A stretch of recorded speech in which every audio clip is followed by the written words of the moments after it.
everybody, this is Christopher Brower here with Daily Motor, and today we're driving a 2021 Ford Bronco. This one is a Badlands trim, it's a 4-door, it's got a hardtop, and it has a 7-speed manual transmission. So a combination that we have not yet driven here on Daily Motor, and I'm excited to take you for a little drive in this truck today. I don't plan on doing a full tour of this Bronco, as we already have a video of that on this channel, which will be linked below if you'd like to check that out, of a Wild Track 2.7 automatic. But this is pretty much the same, considering it's a 4-door and, well, it's also red. But there are a couple things specific to the Badlands, such as these wheels and tires, these KO2s by BF Goodrich, not quite as big as the ones that you get on the Sasquatch package, which you can of course option onto any trim of the Bronco. This one has been left without the Sasquatch, and I think that it looks pretty dang perfect. I think this might be exactly how I would spec my Bronco. The hardtop itself, this is the first time I've been able to live with a hardtop. It's a little bit loud still, but I think I would choose it over the soft top. What makes the hardtop really nice is just all the access to the back. You can't do that with the soft top, and you've got that huge open area to load things in and out if you like to go mountain biking or anything like that. It makes all of that really easy. This also opens very far. Of course, that's not exclusive to the hardtop, but this is nice to have. It also gives you a rear wiper, which is nice too. Rear view camera is right in the middle of the spare wheel here. Give that a little wipe off so we can see out of it. This one is rapid red, but right now it's more like salted red because of the conditions of the weather and roads in Michigan. It is terrible. With the Badlands, we get all of this orange detailing on the inside, orange stitching, orange piping on our cargo nets. Seats fold down nice. Don't go completely flat. If you wanted to go overlanding and sleep in this thing, you'd probably want to have some sort of a cushion or something for back there just to make it flat so you could lay across nicely. The seats are a little bit heavy, but I'm very weak and I can do it with one arm, so nothing too extreme. Tons of room in the back seat of this 4-door Bronco. You get similar room in the 2-door Bronco, but it's much harder to get in and out of, because of course you only have 2 doors. So I think for that reason I would opt for the 4-door. It's fun to share vehicles like this with other people. Really cool dash layout. You can see we've got even more orange accents up front. But as for the back seat, tons of room. We've got cup holders here in the middle. Not much of an armrest, but there are cup holders. Nice soft touch materials here to rest your arm on the door panel. And we've got gray trim on there as well. Handles here, and of course this whole hardtop comes off. You can see all the little latches and mechanisms that allow this entire roof to be detached from the vehicle. So that's pretty neat as well. Other than that, window switches here in the middle. You've got a couple USB ports and a 400-watt wall outlet right here in the middle. And make sure you don't step on that, because bad things will happen if you do. I've never stepped on one, but I'm much too scared to find out what would happen. All right, let's go ahead and step up to the front and start this thing up. Something worth mentioning as well is how cool is that we still get a keypad on the door. Say you're doing some adventuring in your Bronco and you're going out for a run or a bike or something, you don't want to carry your keys with you. You can just use the keypad to punch in your code and get into the car. So something that's often overlooked by other manufacturers, but Ford has been on that for a while. I have a buddy with an 80s Ford Thunderbird that has a keypad on the door. It's absolutely fabulous. Okay. Super cool, calm screen there. You can see a shooting star shoot across the night sky. And then when we start this up, we have a bucking Bronco right there on the screen. Pretty neat. So this car does have wireless Apple Carplay. I do have my phone wired in right now, just because I like to be able to charge. But there's also a wireless charger right here that wirelessly charges, obviously, and it's in quite a nice spot. I like cars that have little pockets for your phone so they don't go flying around as you're driving. Also pretty cool right here, we've got a little plaque that looks like the front of a Bronco. Bronco, designed and engineered in Dearborn, Michigan, built at Michigan Assembly Plant. These are built just around the corner from here, about a half hour down the road. And there's a holding lot that we'll drive by on our review that has like 1,000 Broncos in it. I like to wave when I go by at all the Broncos in Bronco jail. Otherwise, really nice leather seats. These are optional. Standard, you get cloth seats in this Bronco, but this has like a $2,700 leather package, nice embossed Bronco here, orange stitching, and very nice. We also get heated steering wheel and heated seats, four-wheel drive selector, which you'd think would be the dial, but it's actually not. Those are for the drive modes. We've got eco, slippery, mud ruts, sand, Baja, rock crawl, and normal, which is what we'll be driving in today. Orange details here on the vents, sway bar disconnect, four-wheel drive diff locks up here, and traction control and hazard switch all laid out in a nice row. Auxiliary switches for if you want to wire up light bars and blind people in the McDonald's drive-thru. Those are already pre-wired for you there. Excellent sun visors that are big and they stretch and cover the windows mostly. It's also got home link. It's kind of neat. But pretty simple interior, but also just very, very nice place to be. Even the start-stop button looks like a Bronco headlight. Pretty neat. Very nicely laid out climate control panel. I love the toggle switch for the fan. I think everything's laid out very nicely.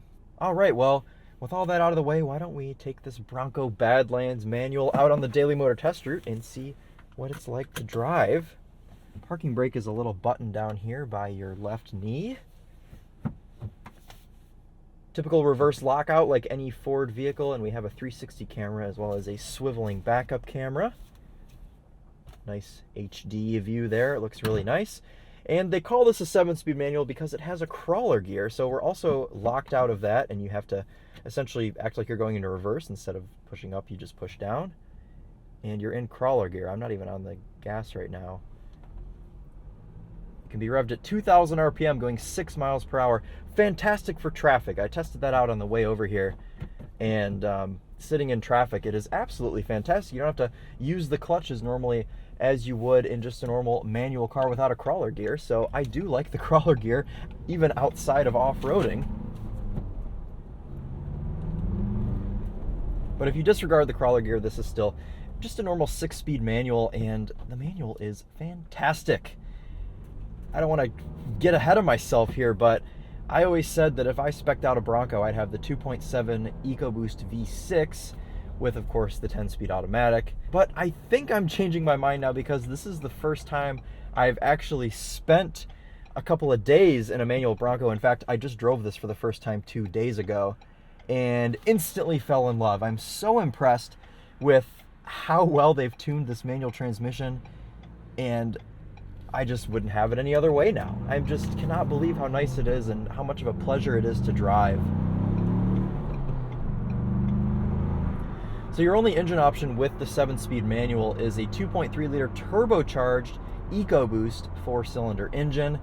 That makes about 300 horsepower. Ford's been using this 2.3 in quite a few cars. You see it in the Mustang. You used to see it in the Focus RS, the Explorer Timberline. A lot of cars are getting this 2.3, and it's a really, really good little engine. Don't have quite as much low-down torque as I would like, but that's my only complaint on the powertrain.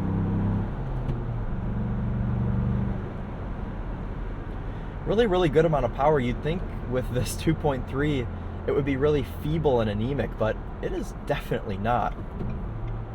No auto rev matching that I've found. I could just be missing it, but luckily this thing's easy to rev match by yourself, so you really don't need it.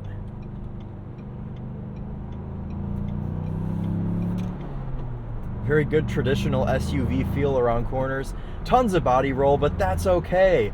That's what this thing is. It's a Bronco. It's not supposed to go around corners fast, so that's all right. I think for what it is, it actually handles really well. The steering wheel feels really nice in your hands. It's a good thickness. I think it's very attractive as well. The clutch and shifter feel remind me a lot of a Focus ST, which is hilarious to say. But this really feels like the first enthusiast car that Ford has built since killing off the Focus and Fiesta ST. This feels like a proper enthusiast car.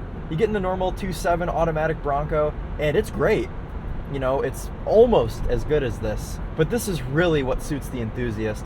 The 2.3, the manual, it is just fantastic. And the glorious thing about this is if you wanted to treat this as a second car, you're able to get it in a 2-door configuration. So you don't even have to be practical with it. You could just have a 2-door manual Bronco. And it's so fun to drive, guys. Seriously, I have found myself the past 2 days going out just to drive because I like driving this thing so much. It's just such a pleasure. It has that sports car feel to it in the way that you just want to go out and go for a drive and go nowhere. But it is an enthusiast car, so that makes sense. Of course, you're not going to be able to carve corners and do all sorts of crazy things like you can do in a sports car. But the pleasure of driving is there in this thing. And I'm so surprised by that. I really didn't think I would like this thing as much as I do. It's just such a pleasure. I can't believe they've gotten it so right with this manual. There's no rev hang that is annoying. You know, it's not like you're getting in a Honda Civic and it's just sitting at revs for 3 or 4 seconds after you put the clutch in. Speaking of revs, the Rev Counter's a bit odd. We've got an analog speedo to the left here, and then a screen on the right, and the Rev Counter is in the screen, and it is a vertical Rev Counter, which I don't mind. I've gotten used to it, but I would prefer just a normal analog gauge here on the right-hand side. We do, though, have a boost gauge, which is neat. You can change that screen as well if you don't want a boost gauge. You can have a temperature gauge, nothing. You can have your fuel economy, trip computer, off-road tire pressure, and I like to keep it on the boost gauge because it's cool and it makes me feel like a hero. All of these soft buttons on the steering wheel worry me because Ford used to do this in the late 90s and early 2000s, and now when you see all of those early 2000s Explorers and Rangers with buttons that were this style, all of this plastic material is all cracked and ripped off. So I guess we'll see how these buttons age. Hopefully they've chosen a better material, but I'm not holding my breath on that.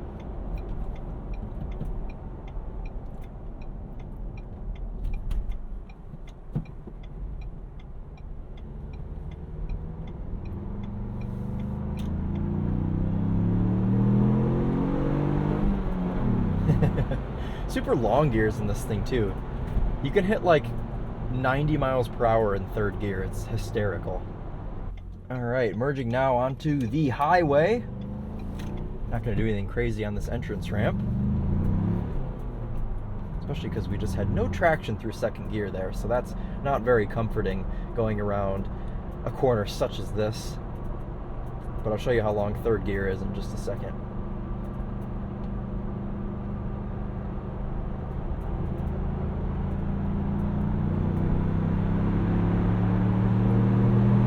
Still in third, still in third.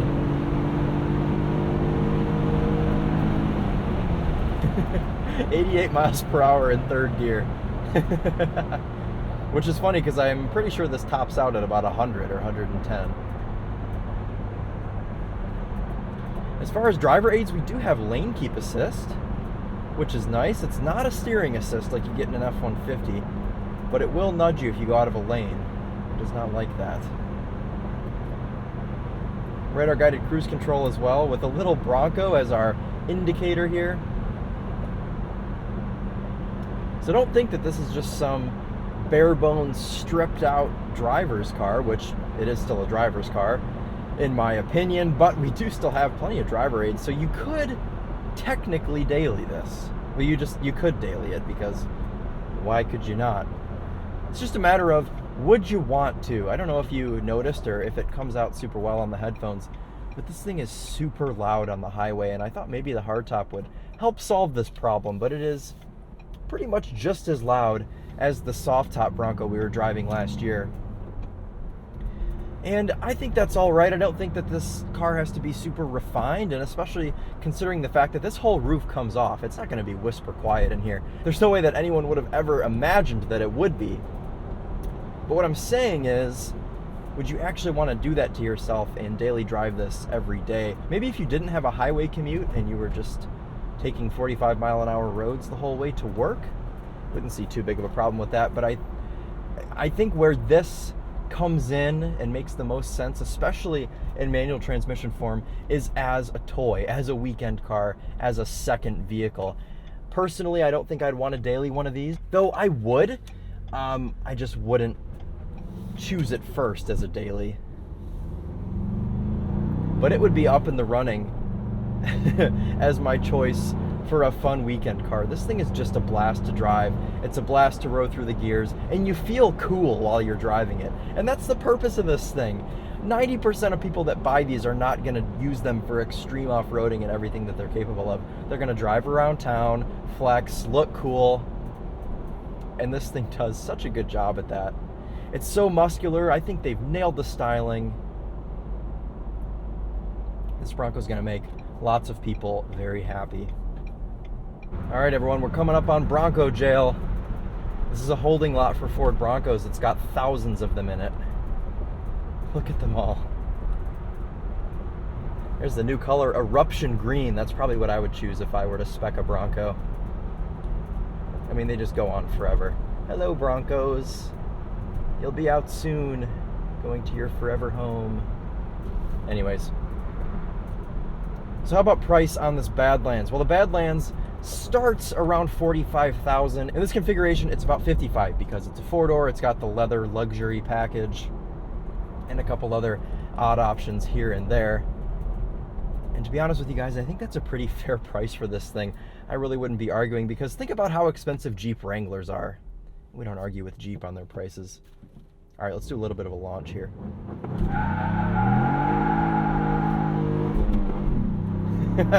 No real chirp into second gear, but it's on these big KO2s. Oh, this thing's so much fun. I want one. I really do want one. I rarely come out of these drives concluding with, I really want one of these, and this is the first car in a long time that has left me just thinking, man, I want to have one of these. And there are so many ways you can have a Bronco. There's the base, the Big Bend, the Black Diamond, the Outer Banks, the Badlands, the Wild Track. And last year there was the first edition. You can't have that one anymore, but it does exist on the used market if you want to spend six figures on a Bronco, which I don't really recommend. But that's so cool about this. You can have all those trims. You can have a two-door, you can have a four-door, you can have a V6, you can have a four-cylinder, you can have the 10-speed automatic, you can have the 7-speed manual. They're so configurable. There's so many cool colors. There's a Bronco that suits everyone. And I love that about this car. And I'd have it over a Wrangler because it's just better. It's much more refined. It doesn't tramline down the road. There's more room in here. It's more spacious. The only Wrangler I'd choose over this would be the Wrangler 392, and that doesn't really count because that thing's just ludicrous and stupid. But 9 times out of 10, I'm choosing the Bronco. Sure, it's not perfect. There's a rattle back there that's been driving me nuts for the past 2 days, but that's okay. All of it's really okay, and I've seriously fallen in love with this car. Ford's got something really special here on their hands. I'm so glad that even though Ford has stopped making cars, besides the Mustang, of course, they're still able to cater to that enthusiast market with this Bronco. And it's just such a pleasure to drive this, guys. It really is. Pull in here for a thumbnail. Right by the pile of snow.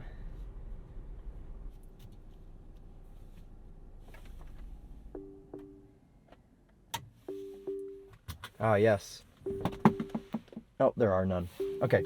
Anyways, let's do one last little walk around of this thing, and that's gonna wrap it up for us today. I may have screwed myself on a walk around because I'm backed up very close to the snow. Right. Okay, well, we'll just end it over here. We'll walk back this way. Anyways. All right, guys. Well, a really good SUV, a really good driver's car, a really good enthusiast car as well. Well, thank you all so much for watching. This has been Christopher Brower with Daily Motor, and as always, drive on.